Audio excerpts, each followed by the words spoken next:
I love you. দেখেন আপু, আমি এইসব রিলেশন নেই, আমার এইসব বললেন না। প্লিজ বুঝার ট্রাই করো। আমার এত বোঝা লাগবো না, সরি। এইটা তোমার জন্য।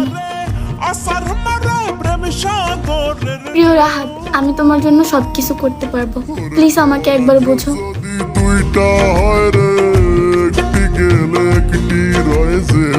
আমি সত্যি তোমাকে অনেক লাভ করি। I love you. মেয়েটা মনে হয় সত্যি আমাকে লাভ করে, নাহলে আমার পিছনে এতদিন ধরে ঘুরে।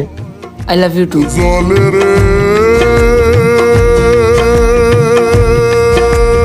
মিম, কই থাকো তুমি এখন?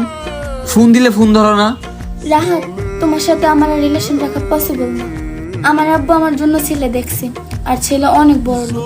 আর বড় কথা হচ্ছে আমি আমার ফ্যামিলিকে অনেক ভালোবাসি, আর তোমার জন্য আমি তাদের বিরুদ্ধে যেতে পারবো না। সরি রাহাত। মিম, আমি তো তোরে ভালোবাসতে চাই নাই, তুই আমারে জোর করছস। তাইলে কেন আজকে ফ্যামিলির দোহাই দিয়ে আমারে ছাইরা যাইতেছস? যখন ভালোবাসার কথা আসছে তখন ফ্যামিলির কথা মনে আসছিল না? ভালো থাক ভালোবাসা। বন্ধু, এইসব খাওয়া বাদ দাস না। কি লেগে একটা মায়ের জন্য নিজের জীবন নষ্ট করতেছস?